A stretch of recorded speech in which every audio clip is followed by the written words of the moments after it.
Ya, sebelum kita berdoa, Tuhan Yesus, berikan roh hikmat dan wahyu atas hamba-Mu untuk menyatakan suara-Mu Tuhan, kebenaran firman-Mu Tuhan. Terima kasih buat pikiran kami, pandangan kami, pendengaran rohani kami terbuka, mata rohani kami terbuka, hati kami dijamah oleh Tuhan. Kami bisa mengetahui apa yang harus kami kerjakan di masa ini Tuhan. Kami bisa Tuhan mengalami suatu jamahan Tuhan. Biar firman-Mu menguatkan, meneguhkan kami Tuhan. Di dalam nama Tuhan Yesus, hamba berdoa Tuhan, Kau isi bejana hamba-Mu, Kau isi bejana kami semua Tuhan. Kau berikan kami Tuhan untuk bisa mengerti Tuhan, dan hamba-Mu bisa menyampaikan dengan baik. Terpujilah nama-Mu Tuhan, di dalam nama Tuhan Yesus. Haleluya. Amin. Puji Tuhan. Shalom. Mari kita akan lihat kebenaran firman Tuhan. 2 Raja-Raja 20. Tadi saya berpikir ini saudara, tapi ternyata pas saya buka di depan saya langsung Tuhan selalu baik saudara. Nah, coba kita lihat ya. Di dalam 2 Raja-Raja 20, Anda perhatikan di sini. Nah, kita baca dari ayat 1. Hizkia sakit dan disembuhkan. Banyak akhir-akhir ini hamba-hamba Tuhan juga mengalami saudara sakit, dan ada banyak juga yang meninggal, sehingga kami merasakan betapa sangat banyak yang mengalami hal kesedihan saudara di masa-masa epidemi ini. Nah, kita baca bersama. Pada hari-hari itu Hizkia jatuh sakit dan hampir mati. Lalu datanglah Nabi Yesaya bin Amos dan berkata kepadanya, beginilah firman Tuhan, sampaikanlah pesan terakhir kepada keluargamu, sebab engkau akan mati, tidak akan sembuh lagi. Saudara, coba bayangkan kalau Anda sakit, tiba-tiba hamba Tuhan itu datang dan bilang bahwa kau sudah harus mati. Dan siap, surat wasiat, semua siapkan keluargamu. Saudara, wow, Tuhan itu terlalu dahsyat.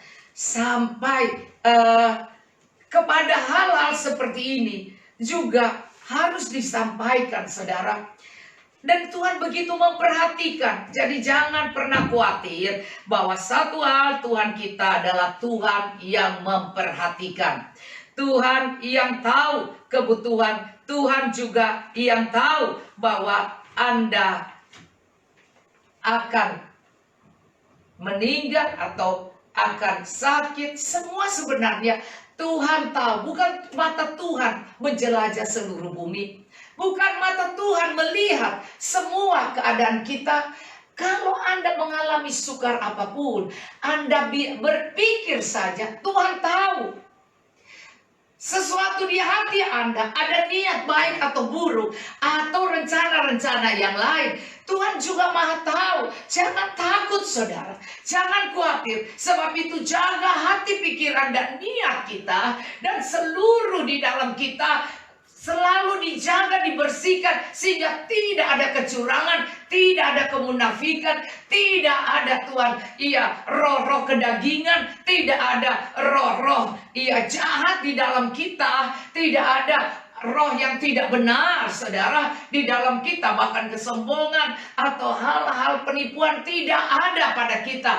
Pernah, saudara, Tuhan lihat semua.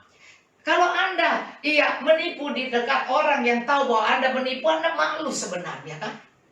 Nah, Yesus ada di sampingmu, ada di kiri kananmu, bahkan ada di hatimu. Jadi kalau kita mau menipu, atau kita sombong, atau kita mau marah, atau kita mau memfitnah orang, kita mau ngomongin yang gak benar, maka pasti Tuhan tahu saudara. Sebab itu hal yang pertama, kau harus tahu persis bahwa kita punya Allah yang Maha tahu. Kita punya Allah yang Maha kuasa. Kita punya Allah yang bisa menyembuhkan orang sakit. Kita punya Allah yang bisa menghidupkan orang mati. Bahkan Lazarus sudah 4 hari meninggal, toh bisa dihidupkan yang sudah berbau. Saudara, dan juga bisa membuat orang hidup-hidup naik ke surga. Karena Elia dijemput dengan kereta surga. Dan bisa, saudara, langsung ke surga tidak mengalami kematian. Saudara, Henokh yang bergaul intim dengan Tuhan. Tanpa mereka sadari Henokh sudah dibawa oleh Tuhan. Karena keintimannya yang luar biasa dengan Tuhan. Sekali lagi, Allah kita Allah yang maha tahu. Kita menyembunyikan dosa kita tidak Tuhan tahu. Saudara, kalau hati kita berdebar-debar, Anda harus tahu Anda pasti sedang melakukan hal kebodohan. Saudara, saya ingin bilang pada Anda bahwa sebenarnya tidak ada satu manusia yang bisa menipu Tuhan, yang bisa menyembunyikan dosanya di hadapan Tuhan. Tidak ada, saudara. Sebab itu kita harus belajar untuk mengerti bahwa kita punya Allah yang sangat luar biasa. Allah yang sangat dahsyat. Waktu Daud melakukan hal yang bodoh, hatinya berdebar, saudara. Dan dia akhirnya sadar bahwa aku melakukan hal yang bodoh. Karena dia pikir Tuhan gak lihat pikirannya, saudara. Itu ada tertulis di dalam Tawari, saudara. Dan itu Tawari dan Samuel. Tapi saya tidak membawa itu. Hari ini saya hanya mengingatkan bahwa kalau Anda kadang merasa hati berdebar, ingat Anda mesti cek pada Tuhan bahwa Anda ada sesuatu yang belum dibereskan. Mungkin kita sombong, mungkin kita menjadi orang yang keras kepala, nggak bisa dengar nasihat, sehingga akhirnya kita rasa dak. Kayaknya marah, padahal sebenarnya karena hati kita itu nggak damai. Saudara, sebenarnya semua orang kalau dia rendah hati, dia pasti tidak akan melakukan hal yang bodoh. Maka waktu Daud mulai sombong, maka dia deg-degan di hatinya. Sehingga dia mengambil keputusan yang salah. Maka saudara, hal yang pertama yang saya ingin Anda tahu bahwa Allah kita maha tahu. Sakit yang mau mati dia tahu. Dan dia suruh persiapkan. Tetapi dia juga adalah Allah yang mendengar doa. Nah, inilah yang luar biasa. Oh saudara, Anda tahu Musa berdoa.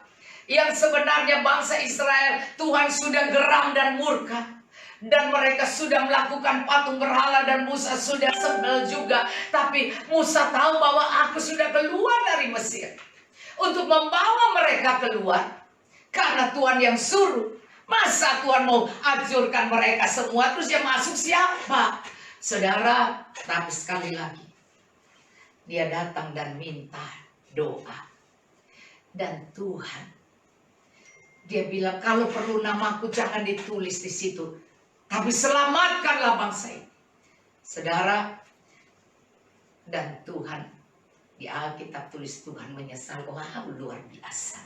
Tuhan kok bisa menyesal. Nah saudara, di sini Anda lihat. Apa yang Tuhan sudah taruh. Ada kekuatan kuasa doa yang dahsyat. Kalau kau berdoa sungguh-sungguh. Doa yang serius. Doa yang serius gak perlu orang lain doain. Kau sendiri pun bisa. Satu Elia. Yakobus 5 ayat 17. Elia adalah manusia biasa. Sama seperti kita ini orang biasa saja.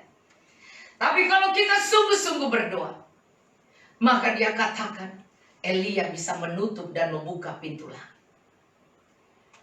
Pentingnya orang yang berdoa dan berserah dan berharap kepada Tuhan dalam posisi rendah hati. Kalau kita berdoa dan sungguh-sungguh hanya karena mau minta uang, mau minta ini, itu bukan posisi rendah hati. Itu mah nodong.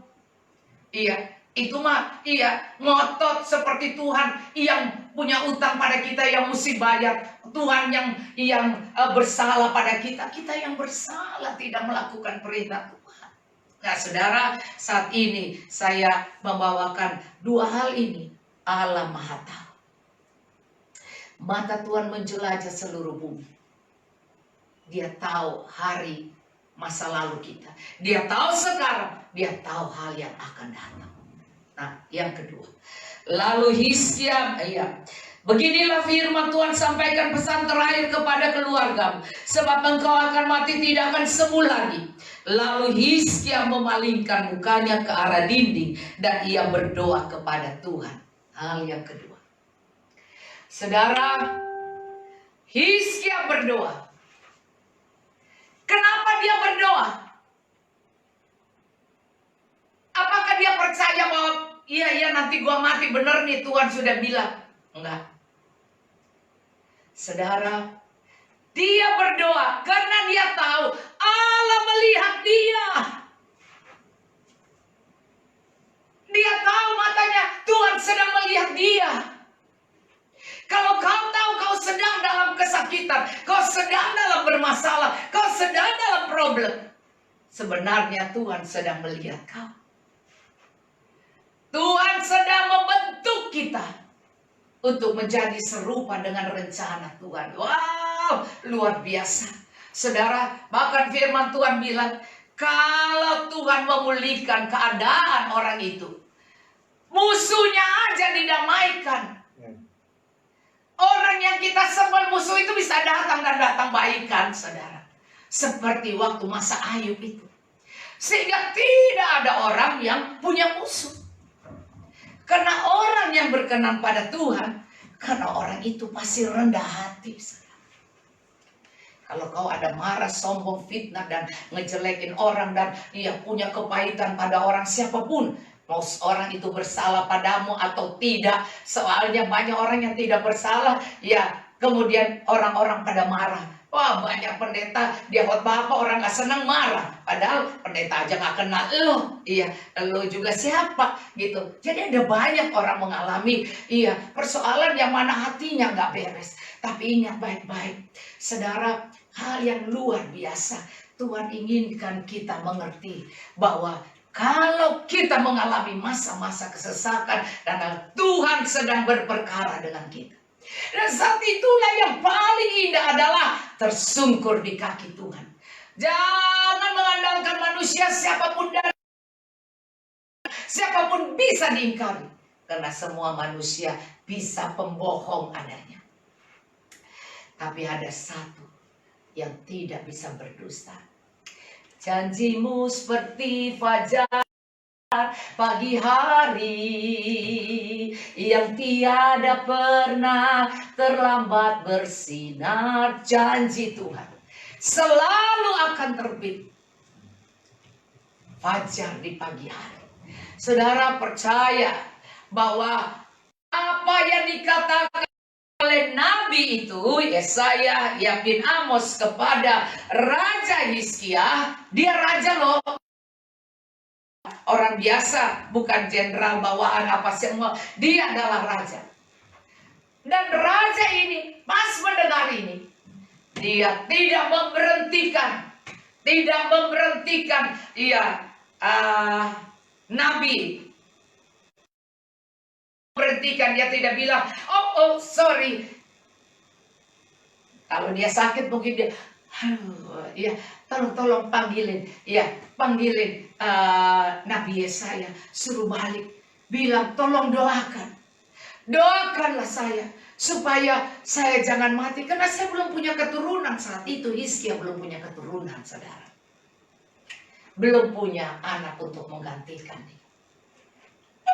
Saudara, dia bisa merasa tidak mampu, bisa memanggil orang, tapi inilah kuasa yang Tuhan lakukan pada Hizkia. Tuhan berikan iman pada Hizkia. Kalau sampai Tuhan bisa suruh nabinya, penyambung mulutnya, penyambung lidahnya pada dia, berarti Tuhan memperhatikan dia. Saudara, maka dia berdoa. Di sini dikatakan doa adalah jalan menyelamatkan, menyembuhkan, menambah umur, memberkatimu. Nah, di sini dikatakan, lalu Hizkia memalingkan mukanya ke arah dinding dan ia berdoa kepada Tuhan. Dia tidak menyebutkan nama Yesaya di situ.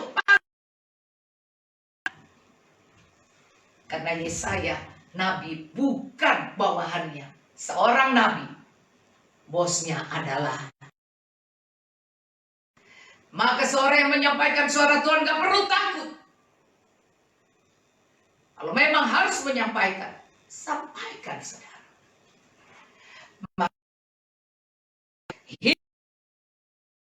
Dia tidak menahan Nabi Yesaya untuk mendoakan dia, tidak. Satu orang Hizkia, Tuhan dengar. Hizkia bukan keperluan kerajaan, keperluan Hizkia bukan keperluan rakyat. Keperluan rakyat harus tolong keperluan gereja. Nah ini keperluan pendeta sendiri gimana? Ya kan? Ini keperluan raja. Nah, melihat seorang pemimpin harus mempunyai suatu kekuatan yang di dalam, yaitu iman yang besar. Suatu iman bukan berarti dia tidak punya masalah sakit penyakit. Bukan seorang pemimpin atau raja tidak punya masalah kesusahan. Semua orang pasti punya masalah. Tiada gading yang tak retak, tiada manusia yang sempurna. Saudara, maka kita lihat di sini, Hizkia berdoa, dia memalingkan mukanya ke arah dinding dan ia berdoa kepada Tuhan. Setelah dengar itu, Yesaya keluar, Hizkia langsung pergi ke ruang doanya. Dia menghadap ke tembok. Saudara, maka apa yang dikatakan Tuhan, isinya ingatlah kiranya bahwa aku telah hidup dengan setia dan dengan tulus hati, dan bahwa aku telah melakukan apa yang baik di matamu. Kemudian menangislah Hizkia dengan sangat. Hizkia juga punya rasa. Hizkia juga punya perasaan bahwa Tuhan, aku masih pengen hidup. Saudara, kalau Anda masih membutuhkan bahwa Anda pengen hidup dengan baik, pengen diberkati Tuhan, kepengen melayani Tuhan, kepengen masih hidup di dunia ini melihat anak-anak cucu, Anda harus punya kekuatan iman. Anda harus bisa berdoa, Tuhan, aku mau melihat kesembuhan, berkat Tuhan, pemeliharaan Tuhan, perlindungan Tuhan pada keluarga. Saya kadang-kadang mondar-mandir sambil ngomong, aku diberkati, aku dilimpahi. Kadang-kadang saya nggak begitu hafal nadanya dan lagunya, tapi saya ngomong saja. Bahkan saya ucapkan, Allahku akan mencukupi segala keperluanku menurut kekayaan dan kemuliaan dalam Kristus Yesus Tuhan. Segala perkara dapat kutanggung dalam Kristus Yesus yang memberi kekuatan kepadaku. Saudara, Tuhan tidak suruh Anda ayat Kejadian sampai Wahyu Anda ucapkan semua di hadapan Tuhan, tidak. Tuhan hanya melihat bahwa engkau benar-benar. Maka di sini Hizkia berkata, saudara, Anda lihat, Tuhan. Saya pikir orang kok bisa bilang ke Tuhan, Tuhan jangan gitu dong. Saudara, kalau bukan orang ini dekat. Kalau bukan orang ini adalah orang yang, saudara, sering datang ke orang itu, sering ngobrol. Saudara, maka saya percaya Hizkia adalah raja yang mau dekat dengan Tuhan. Hizkia adalah raja yang mau. Saudara, bahkan Hizkia pernah membuat satu ibadah yang dimana saudara Paskah, dan kemudian buat satu yang baru. Sehingga orang-orang yang minum perjamuan dengan tidak benar dan apapun, mereka diampuni karena doa. Luar biasa seorang yang sungguh mempercayai Tuhan dan mengasihi Tuhan. Maka kemudian kalau Anda memperhatikan di sini dikatakan Hizkia, Tuhan, ingatlah kiranya. Kalau kita bisa bilang ada teman baik yang kita bisa bilang, lu ingat nggak? Dulu kan kita pergi kemana tuh? Ya, kita kan begini. Lu kan tahu hidup gua kan orangnya nggak begitu. Ya, masa lu nggak tahu hidup gua? Lah itu kan hanya teman baik, saudara. Hanya teman baik yang bisa bilang seperti itu. Satu waktu teman itu bilang, kok lu begini-begini? Terus gue bilang, kamu tahu, kalau kau benar teman gue, lu pasti tahu gue gak begitu. Lu pasti tahu gue bukan orang yang seperti itu. Yang tadinya dia marah, gak jadi marah. Dia jadi ngerti bahwa dia salah mendengar dan menangkap.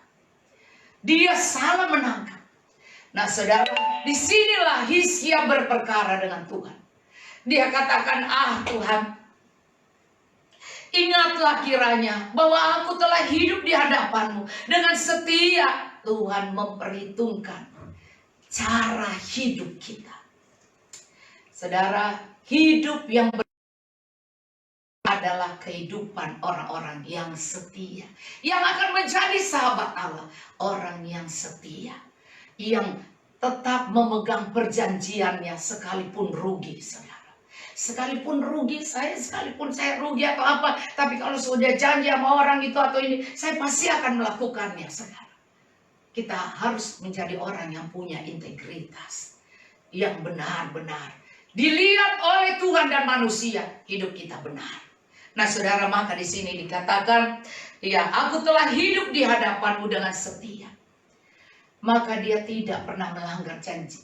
Dia selalu mencari Tuhan, selalu berdoa, tidak mengandalkan manusia ataupun nabi manapun. Saudara, bahkan di sini dikatakan, aku telah hidup di hadapan-Mu. Artinya, aku ini sudah selalu berdoa dan datang di hadapan-Mu. Ini artinya sahabat dia bisa dengan Tuhan hadapan. Di hadapan Tuhan. Artinya dia orang yang setia beribadah. Dia orang yang setia mencari Tuhan. Dia adalah orang yang mau bergaul dengan Tuhan. Aku setia di hadapan-Mu. Saudara, maka di sini bukan aku setia di situ, di rumah situ. Tidak, tapi aku setia di hadapan Tuhan. Di muka Tuhan, di hadapan-Mu. Dengan setia. Aku hidup selalu. Jadi di hadapan Tuhan dengan setia artinya aku terbuka. Tidak ada yang kututupi di hadapan-Mu Tuhan. Maka di sini dikatakan, dan dengan tulus hati. 2. Setelah itu setia, kita harus punya ketulusan hati. Saudara, di dalam Mazmur 73 ayat 1, Tuhan hanya baik bagi orang yang bersih, orang yang tulus hati dan bersih hatinya, murni hatinya. Sebab itu kita harus selalu jaga hati kita bersih. Jangan ada curiga, jangan ada marah, jangan ada munafik, jangan ada sombong. Jangan ada bersaing satu dengan lain. Ada berasa diri. Saudara, atau paling minder, nggak boleh saudara. Minder itu adalah sombong juga saudara. Karena dia nggak mau dilihat orang keadaan dia nggak bisa, nggak pintar. Saudara, jangan minder. Saudara, sekali lagi, tulus, setia, tulus. Terus kita lihat ya. Kalau Anda lihat di dalam Matius dikatakan, sabaslah hai hambaku yang baik dan setia. Itu Matius 25.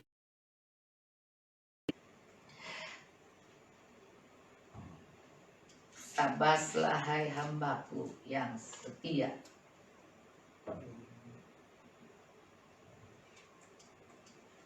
Ya, nanti Anda cari saja itu. Ya, sabaslah hai hambaku yang baik dan setia.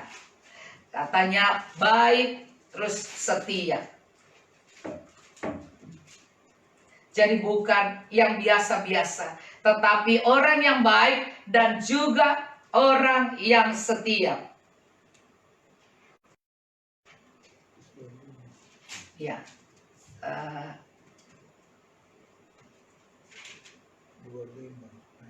Matius 25 ayat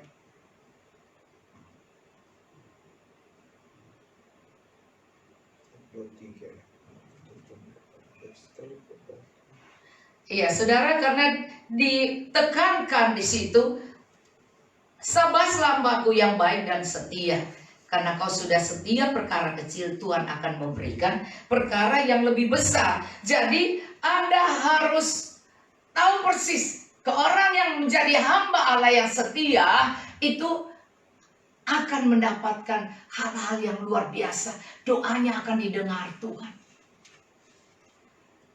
Dan saudara, kalau Anda buka, saudara, iya, nanti hamba yang setia itu pasti sudah dikeluarkan situ ya. Karena di HP pasti ada pengkorban semua, saudara. Kalau saya berdiri, saya cuma minta Tuhan mau suruh saya khotbah apa. Nah, iya.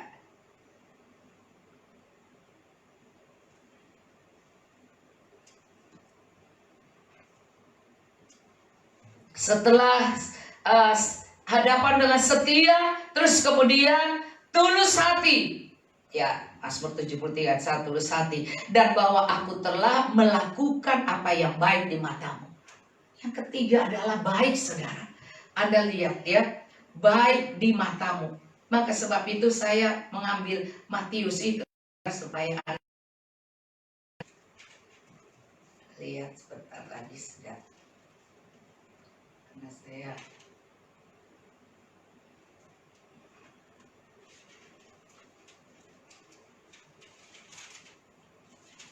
ya, Anda lihat di sini, orang baik juga sangat menentukan, sebab itu bukan hanya biasa saja.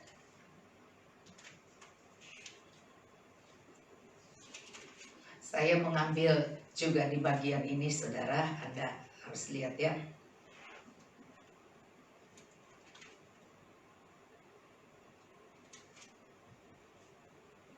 Ya, saya mengambil juga Wahyu 17 ayat 14, nanti sebentar itu yang setia itu ada di Matius 25 atau 26. Mereka akan berperang ayat 17 14 ya, Wahyu 17. Mereka akan berperang melawan anak domba, tapi anak domba akan mengalahkan mereka karena ia adalah Tuhan di atas segala Tuhan dan raja di atas segala raja. Mereka bersama-sama dengan dia juga akan menang, yaitu mereka yang terpanggil dan yang terpilih dan yang setia. Yang terpilih dan yang setia. Anda harus tahu, terpanggil, terpilih, dan yang setia. Itu penting sekali, saudara. Karena di akhir zaman Tuhan mencari orang yang seperti itu. Maka kita harus menjadi bagian dari orang yang terpanggil, terpilih, dan yang setia. Karena kesetiaan itu kalau tidak ada pada kita, maka kita pun tidak bisa datang menghampiri Tuhan dan berperkara. Jadi percuma kita berdoa setiap hari kalau kita sendiri adalah orang yang tidak setia. Ya, sebentar lagi saya sudah mau masuk di Matius.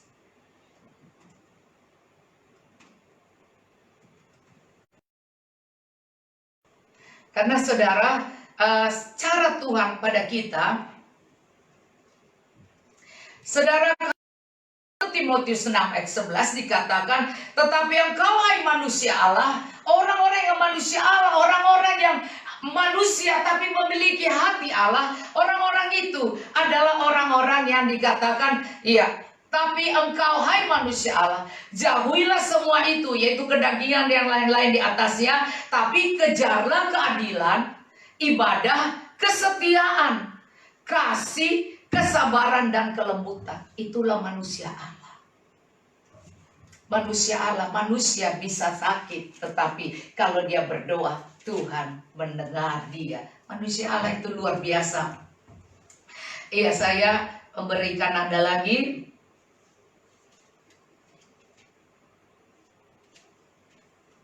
Ya, sedikit lagi ya.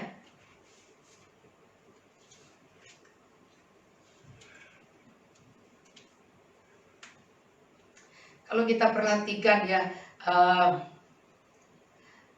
kata setia ini adalah penting sekali di dalam kehidupan kita, saudara.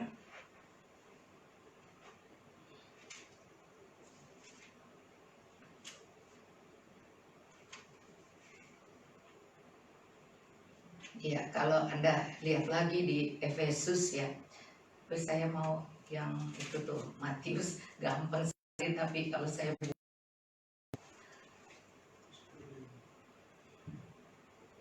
iya, itu Tuhan tiap hari, masa kita bisa hambaku yang mari kita sabarlah hai hambaku yang baik dan setia, karena saya mau tekankan tentang baik dan setia itu.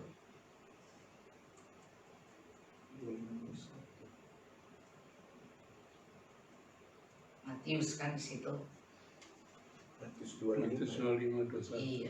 Iya, saya 25, cuman maksud saya kalau saya buka di situ lagi sudah di situ. Iya. Iya. Maka kata Tuhan yaitu kepadanya, baik sekali perbuatan itu, hai hambaku yang baik. Lihat, tekankan baik dan setia ini. Jadi kalau cuma setia hadir, tapi nggak baik, kalau ditegur marah, dinasehati ngomel, berontak dalam hatinya, terus melakukan yang jelek, yang rasanya jadi tuh lihat kalau nggak ada boleh dikacau lagi. Nah saudara, itu tidak baik. Kalau hati kita tidak baik, kita walaupun setia datang juga nggak ada gunanya. Sebab itu seorang yang mau bisa mempengaruhi hati Tuhan, seorang hambaku yang baik dan setia. Engkau telah setia dalam perkara kecil saja, aku akan memberikan kepadamu tanggung jawab dalam perkara yang besar. Masuklah dan turutilah dalam kebahagiaan Tuhanmu. Artinya kalau Tuhanmu merasa bahagia, kau akan ikut juga dalam kebahagiaannya. Jadi kita akan mempengaruhi hati Tuhan. Nah, saudara, sebab itu di sini saya selalu pengen orang-orang menghafal ayat ini. Tahu-tahu saya lupa Matius 25 saya tahu, tapi saya harus cari-cari sini, saudara. Nah, coba Anda lihat lagi ya. Jadi di sini kehidupan yang selalu ada di hadirat Tuhan, di hadapanmu, harus setia, selalu setia di hadapan Tuhan, dan kemudian tulus hati, dan kemudian melakukan apa yang baik di mata Tuhan. Jadi kalau di mata manusia itu cuma cari muka, tapi di mata Tuhan kalau Anda sudah baik, pasti di mata manusia itu luar biasa baik. Kalau di mata manusia aja sudah nggak baik, apalagi di mata Tuhan. Tapi kalau di mata manusia kita cuma cari muka, ada orang-orang yang kita rasa, oh nanti orang itu jadi kagum sama kita, jadi apa? Nah itu juga nggak ada gunanya kalau Tuhan tidak mengagumi kita. Karena banyak orang yang setia tapi hatinya tidak setia. Pikirannya juga tidak setia, saudara. Perilakunya tidak setia. Sebab itu saudara harus berhati-hati dalam masa kesetiaan ini. Karena itu kita harus lihat di sini, di sini dikatakan dengan aku telah melakukan apa yang baik di matamu. Harus baik di matamu. Mu itu tulis Tuhan, mata Tuhan.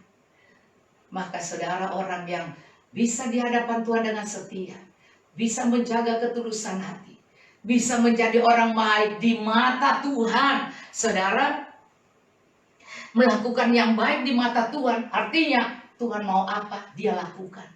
Berarti dia mendengar suara Tuhan, Tuhan mau apa, dia lakukan. Tapi untuk dia mau meninggal, Tuhan harus utus orang lain, saudara, untuk meneguhkan. Tetapi dia memiliki roh yang menjadi sahabat. Nah ini yang perlu sekali, saudara, menjadi sahabat Tuhan. Maka di sini dikatakan, kemudian menangislah Hizkia dengan sangat. Tuhan melihat hati yang hancur, saudara. Hati yang hancur, kalau kita sudah rasa tidak mampu berlutut. Presiden Amerika di dalam WhatsApp yang itu, ya, Presiden Amerika yang keberapa itu, saudara, di Philadelphia kalau nggak salah waktu itu. Nah saudara, kemudian seorang tamu yang adalah temannya, saya nggak hafal nama-nama mereka, saudara. Terus kemudian dalam masa itu adalah masa yang sangat sukar. Apa yang jadi? Seorang saudara tamunya ini tiba-tiba mendengar ada orang yang berdoa, yang menangis, yang berkeluh kesah di hadapan Tuhan. Dan kemudian dia cari di mana suara itu. Di siang hari ada orang yang bersuara seperti itu. Terus di mana? Dan dia lihat, oh ada pintu di kantornya, pintu terbuka sedikit. Iya, ternyata Presiden Amerika berlutut berdoa, bukan Trump loh, ini yang presiden yang ya, dia berlutut dan dia cerita sama Tuhan. Dia sakit dan semua dia ceritakan pada Tuhan. Saudara, tidak ada tempat yang terindah selain duduk di kaki Tuhan menceritakan segala persoalan kita, masalah hati kita, masalah kita. Kita masih banyak kesombongan, masih banyak. Kalau kita mendengar nasihat orang hati deg-degan, wah marah, sebel. Saudara, dan kita belum baik dan belum tulus. Saudara, orang tulus mau dinasihat, orang tulus mau rendah hati, dan orang yang baik dan orang yang bukan saja setia dan baik, tapi di mata Tuhan. Ini yang perlu kita cari, di mata Tuhan. Saudara, tanda kutip baik di matamu Tuhan. Oh saudara, Tuhan bilang, sabaslah hai hambaku yang baik dan setia. Baik di matamu Tuhan. Oh, ini yang menjadi tangisan kita. Tuhan, apakah saya sudah baik di matamu? Kalau saya baik di matamu Tuhan, jadikan aku hamba yang kau katakan ada di dalam kebahagiaan Tuhan. Saudara, maka di sini menangis Hizkia dengan sangat. Tetapi Yesaya belum lagi keluar dari pelantaran tengah. Tiba-tiba datanglah firman Tuhan kepadanya. Baliklah, katakanlah kepada Hizkia raja umatku, beginilah firman Tuhan Allah Daud, bapa leluhurmu, telah kudengar doamu dan telah kulihat air matamu. Sesungguhnya aku akan menyembuhkan engkau. Pada hari yang ketiga engkau akan pergi ke rumah Tuhan, dan aku akan memperpanjang hidupmu 15 tahun lagi, dan aku akan melepaskan engkau dari kota ini dari tangan Raja Asyur. Aku akan memagari kota ini oleh karena aku dan oleh karena Daud hambaku. Kemudian berkatalah Yesaya, ambillah sebuah kue ara. Lalu orang itu mengambil dan ditaruh pada bara itu, maka sembuhlah ia. Saudara, Anda bisa bahasa seterusnya, tetapi hal yang indah saya ingin tekankan Anda, bahwa menjadi orang yang baik di mata Tuhan. Orang yang selalu hadir, tanpa disuruh-suruh sudah hadir. Oh Lord Jesus. Ya saudara, satu yang indah ada di hadapan Tuhan. Baru duduk mengucapkan doa aja sudah rasa mau nangis, saudara. Betapa hati Tuhan melihat tangisan juga Hizkia. Masa Tuhan membiarkan sahabatnya? Maka saudara, saya mengakhiri dengan Yohanes 15. Yohanes 15 dia katakan seperti ini. Iya, perintah untuk saling mengasihi, ayat 9 ya.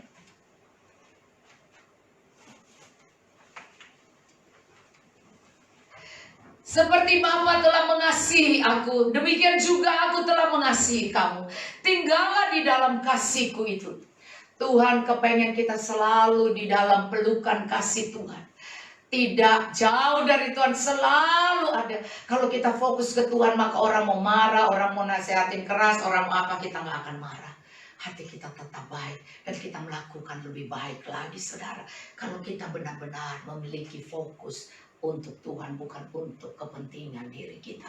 Maka di sini dikatakan, jikalau kamu, ya, aku telah mengasihi, tinggallah di dalam kasihku itu. Ini yang katakan tinggallah di dalam kasihku. Ini dikatakan selalu ada di hadapanku, kata Hizkia. Aku selalu ada di hadapanmu. Aku selalu melakukan yang baik di matamu. Inilah yang dikatakan tinggal di dalam kasihku. Oh Jesus. Kalau engkau melakukan yang baik di mata Tuhan, engkau adalah orang yang tinggal di dalam kasih-Nya. Maka di sini dikatakan, ya, jikalau kamu menuruti perintahku, orang yang tinggal dalam kasih-Nya adalah orang yang menuruti perintah Tuhan. Kamu akan tinggal di dalam kasih-Ku. Orang yang senang diperintah, diajari, nasihati, dibilang, disuruh. Tuhan itu perintah loh. Perintah. Kalau orang mengasihi Tuhan, Tuhan bilang lakukan perintah. Maka ini tinggal dalam kasih. Yaitu baik di mata Tuhan itu tinggal dalam kasih. Ini yang dikatakan, jikalau kamu menuruti perintahku, kamu akan tinggal di dalam kasih. Jadi selalu mau menyenangkan Tuhan. Bos kita adalah Tuhan. Kalau Tuhan bilang begini, ya udah ngikutin. Bos kita di dunia aja Tuhan bilang selalu harus menghormati mereka sekalipun mereka itu bengis sekalipun. Engkau harus menghormati seperti Tuhan. Kalau kita rendah hati itu mudah, tapi kalau kita sombong gak mudah, kita pasti melawan. Maka sebab itu kita pasti memberontak dan pasti berasa hati kita debar-debar karena ada sombong. Maka kita lihat di sini seperti tinggal dalam kasihku, seperti aku menuruti perintah Bapakku dan tinggal dalam kasihnya. Tinggal di hadapan Tuhan dan melakukan apa yang baik di mata Tuhan. Ini adalah tinggal dalam kasih. Ini yang dikatakan bahwa tinggal dalam kasih. Dan seperti aku menuruti perintah Bapakku dan tinggal dalam kasihku. Terus dikatakan tinggal dalam kasihku. Oh, dari ayat 9 dikatakan tinggallah di dalam kasihku kalau kau mengasihi. Kalau kau mengasihi aku, demikian juga aku telah mengasihi kamu. Tinggallah dalam kasihku itu. Jika kamu menuruti perintahku, masalah cuman tunduk dan rendah hati. Masalah cuma melupakan siapa diri kita. Masalah cuma melupakan siapa kehebatan kita. Siapa diri kepintaran keahlian atau talenta atau hebat-hebatnya kita. Lupakan itu semua. Saudara, barulah kita bisa melakukan perintah menyenangkan bos kita. Di dunia ini maupun di surga. Bos yang di surga. Maka di sini dikatakan contoh orang yang akan menjadi sahabat yang suka untuk diperintah. Kamu akan tinggal dalam kasihku. Di atas tinggal dalam kasih. Ayat 10 tinggal dalam kasihku. Ayat 10 malah kedua kali tinggal dalam kasihnya. Semua itu kukatakan kepadamu supaya sukacitaku ada di dalam kamu dan sukacitamu menjadi penuh. Artinya kau berdoa, Tuhan juga menjawab. Karena Tuhan senang kau sembuh. Tuhan senang dosamu diampuni. Tuhan senang supaya kita menjadi hamba yang baik dan setia. Maka ini dikatakan, inilah perintahku, yaitu supaya kamu saling mengasihi seperti aku telah mengasihi kamu. Inilah perintah kedua, mengasihi sesama. Tidak ada kasih yang lebih besar daripada kasih seorang yang memberikan nyawanya untuk sahabat-sahabatnya. Kamu adalah sahabatku jikalau kamu berbuat apa yang kuperintahkan kepadamu. Saudara, cuman sahabat yang memberikan nyawanya. Yesus mau mengatakan kami ini sahabatnya. Sebab itu hanya akulah sahabat yang bisa memberikan nyawa. Yesus mau mengangkat kita menjadi sahabatnya. Dan dia mau mengakui bahwa dia sahabat kita. Karena dia mati untuk sahabatnya. Saudara, dia mati untuk orang-orang yang mau percaya dan melakukan perintahnya dan tinggal dalam kasihnya. Maka sebab itu di sini dikatakan tidak ada kasih, ayat 13. Yang lebih besar, tidak ada kasih yang lebih besar daripada kasih seorang yang memberikan nyawanya untuk sahabat-sahabatnya. Kamu adalah sahabatku jikalau kamu berbuat apa yang kuperintahkan kepadamu. Saudara, saya percaya bahwa dia bisa berkata, Raja Hizkia bisa berkata pada Tuhan, aku melakukan perintahmu dengan setia. Maka dia adalah bagian dari sahabat. Dan sebab itu di sini dikatakan, kamu adalah sahabatku jika kamu berbuat apa yang kuperintahkan kepadamu. Jadi menjadi sahabat itu orang yang mau disuruh-suruh, saudara.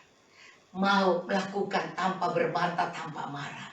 Oh, inilah adalah yang baik dan setia. Maka di sini kamu adalah sahabatku jika kamu berbuat apa yang kuperintahkan kepadamu, yaitu saling mengasihi, rendah hati dan baik. Aku tidak menyebut kamu lagi hamba, sebab hamba tidak tahu apa yang diperbuat oleh tuannya. Tetapi aku menyebut kamu sahabat, karena aku telah memberitahukan kepada kamu segala sesuatu yang telah kudengar dari Bapakku. Jadi sahabat ini penting. Henokh dibilang sahabat, bergaul intim dengan Tuhan. Abraham, di dalam Yakobus dikatakan Abraham adalah sahabat Allah, karena Abraham melakukan apa yang Tuhan. Dan Abraham begitu rela sampai dibilang anakmu, iya, dikorbankan. Abraham bawa. Abraham tidak takut. Anak yang paling dia sayang aja dia kasih. Saudara, dan Tuhan memperhitungkan orang yang berani menyerahkan yang paling dia sayang, anak dan semua yang paling dia sayang. Saudara, kasih. Dan Tuhan bilang, Abraham, aku sudah siapkan doa di belakang. Tuhan menggantikan, saudara. Maka sebab itu, waktu saya merenungkan tadi sore, saya terus berdoa, saya berdiam. Saya ini orangnya kan suka diam saja dan baca renungan dan kemudian berdialog. Dan kemudian Tuhan taruh sahabat. Tapi saya mau mulai dari mana mengajar sahabat ini, saudara. Tapi waktu saya duduk di sini, saya tidak kepikir tentang Hizkia. Dan Tuhan ingatkan Hizkia. Saya berdiri di sini, di depan saya buka Alkitab tanpa Tuhan kasih di depan Hizkia. Oh Tuhan, Engkau mau supaya saya melihat contoh bahwa corona ini pun Tuhan bisa tolong. Kalau kita mau masuk menjadi sahabat Allah, berperkara, karena kita adalah orang yang selalu di hadapan Tuhan, tulus hati, setia dan baik di mata Tuhan. Nah, saudara, lagi di sini dikatakan, aku tidak menyebut kamu lagi hamba, padahal hati hamba harus tetap ada karena mau diperintah. Jadi seorang yang mau diperintah Tuhan, itu adalah seorang hamba, tetapi Tuhan mau menjadikan dia sahabat, tetapi tetap memiliki hati hamba. Sahabat artinya Tuhan mau menceritakan apa yang Tuhan mau untuk dilakukan. Menjadi kawan kerja Allah. Roma 8 ayat 28. Ya, di sana dikatakan Allah turut bekerja dalam segala hal untuk mendatangkan kebaikan bagi setiap orang yang mengasihi Tuhan, yang tinggal dalam kasih-Nya, yang terpanggil sesuai dengan rencananya. Maka kitalah dalam rencana Tuhan ini. Saya mendapat penglihatan bahwa, saudara, tiba-tiba saya sedang dibawa ke toko dan ngepas baju. Dua baju dengan model yang sama. Terus saya bilang, yang ini kedodoran. Kenapa yang ini ngepasnya ke bawah? Kenapa nggak ke atas? Yang benar aja, saya bilang gitu ya. Saudara, akhirnya ya saya bilang, ya udah begini. Taunya saya melihat bahwa pergi, oh ini ada baju lagi nih. Ya, ini bagus buat cucu-cucu saya suka beli buat cucu. Nah saudara, tapi kemudian besoknya saya melihat bahwa kami semua, saudara, saya sebagai pemimpin dalam gereja, maka kami pakai baju putih. Semua pakai baju putih. Mobilnya mobil putih. Betulan saya juga punya VW putih kan saudara. Tapi ini mobil seperti panjang juga, kayak VW begitu panjang. Pakai putih. Dan waktu saya turun, saudara karena mau buat ibadah, ternyata turun banyak orang pakai baju putih, saudara. Baju putih. Dan semuanya, kok bisa banyak orang ya? Oh, kita mau ibadah ke banyak orang ya? Lu banyak orang yang ikut di belakang. Dengan mobil tuh. Di masa kita mengalami epidemi ini, COVID, Tuhan sedang memurnikan kita. Tuhan sedang memakaikan jubah putih. Tuhan sedang memakaikan kita kebenaran itu. Dan kita menjadi orang yang dikatakan selalu di hadapan Tuhan. Dan tulus hati. Dan setia dan baik di mata Tuhan. 4 hal ini saudara. Menjadi sahabat Tuhan untuk setia melakukan apa yang Tuhan mau. Tanpa komen, dia bilang apa, ikutin saja apa yang dia mau, dan Tuhan menjadi senang. Maka dia katakan di sini, aku tidak menyebut kamu lagi hamba, sebab hamba tidak tahu apa yang diperbuat oleh tuannya, tetapi aku menyebut kamu sahabat, karena aku telah memberitahukan kepadamu segala sesuatu yang telah kudengar dari Bapakku. Masa akhir zaman cuma Bapa yang tahu. Dan kalau kita dengar dengan Tuhan, Tuhan bisikan. Karena yang tahu, dia katakan orang-orang yang dekat, sahabat-sahabatnya, saudara. Itu di Lukas 7, di mana Anda akan dapat. Karena saya mau cepat dari saudara, saya mau akhiri dengan sahabat ini. Mari kita selalu mau dekat dengan Tuhan. Karena orang dekat dengan Tuhan akan tahu ini masa apa. Terus saya bilang, wah sebentar lagi sudah mau. Ini karena kita sudah berapa mobil nih. Ini mau bikin, oh berarti sebentar lagi nih. Sudah kita bisa kumpul ibadah nih. Saya pikir, oh Tuhan, percepatan. Nah saudara, tapi Tuhan perlihatkan kendaraan aja putih. Baju-baju kita putih. Wow, Tuhan memperlengkapi kita di masa ini untuk orang-orang kudus yang menjadi orang-orang kudus yang layak menjadi mempelai Tuhan. Dan makanya di sini dikatakan, ya, aku menyebut kamu sahabat karena aku telah memberitahukan. Jadi Anda akan tahu, memberitahukan kepada kamu segala sesuatu yang telah kudengar dari Bapa. Jadi apa yang Yesus di surga tahu, dia akan bilang kepada kita.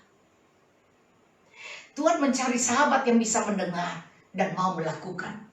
Bukan kamu yang memilih aku, tapi akulah yang memilih kamu.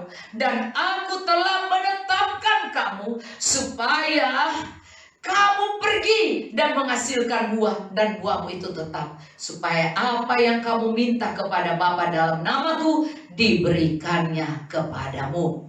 Itulah perintahku kepadamu, kasihlah seorang akan yang lain. Saudara, kita akan dijadikan hamba-hamba Tuhan yang menjadi sahabat Tuhan, yang lulus dari hamba. Yang dikatakan di dalam Matius 25 ayat 21, sabaslah hai hambaku yang baik dan setia.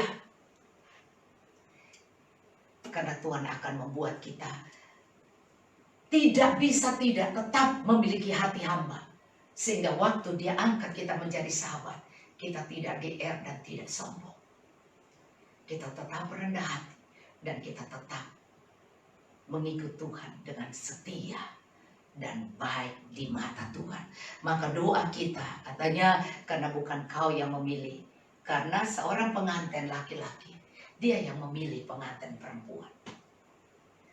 Saudara, jadi dialah yang memilih kita. Karena dia yang memilih ini baik untuk saya.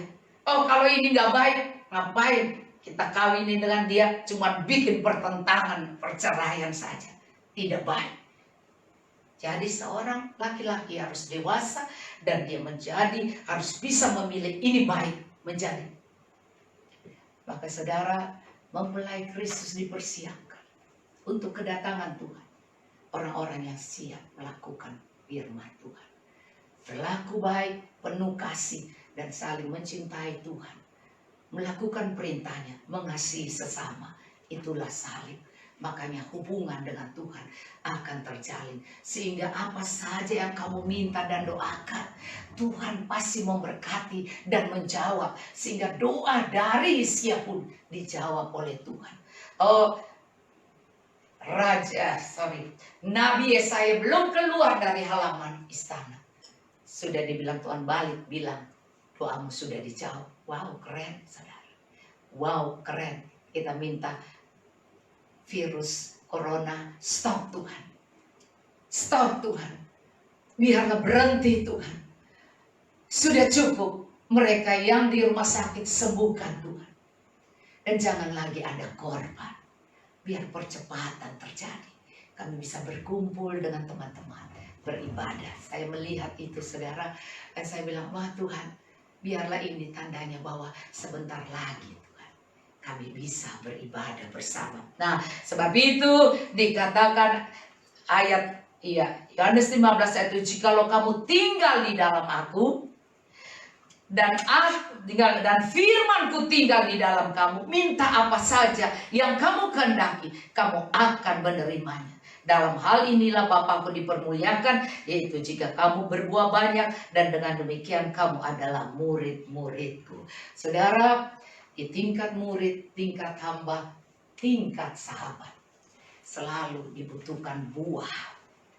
Maka Tuhan inginkan kita berbuah lebat, kita berdampak, orang sekeliling kita melihat kehidupan kita yang baik, dan mereka memuliakan Tuhan. Dan hari ini kalau kita mendengar firman Tuhan ini, kita cek hati kita, kita periksa keberadaan kita. Biarlah kita menjadi orang yang selalu ada di hadapan Tuhan, memiliki tulus hati, bersih hati, setia, dan selalu mau melakukan yang baik di mata Tuhan. Kalau di mata Tuhan sudah baik, nggak akan tidak baik di luar. Di luar pasti di mata orang sangat baik. Sedangkan orang yang baik di mata orang saja, saudara, di hadapan Tuhan belum tentu dia baik. Tapi kalau di mata Tuhan, kita selalu menjaga hati kita, hidup kita baik, sikap kita baik, cara berpikir, dan tidak menyimpan hal yang jahat. Saya percaya bahwa kita akan melakukan perintah Tuhan dengan baik. Kita akan menjadi sahabat Tuhan yang disayang oleh Tuhan. Abraham sahabat Tuhan. Dia percaya Tuhan banget.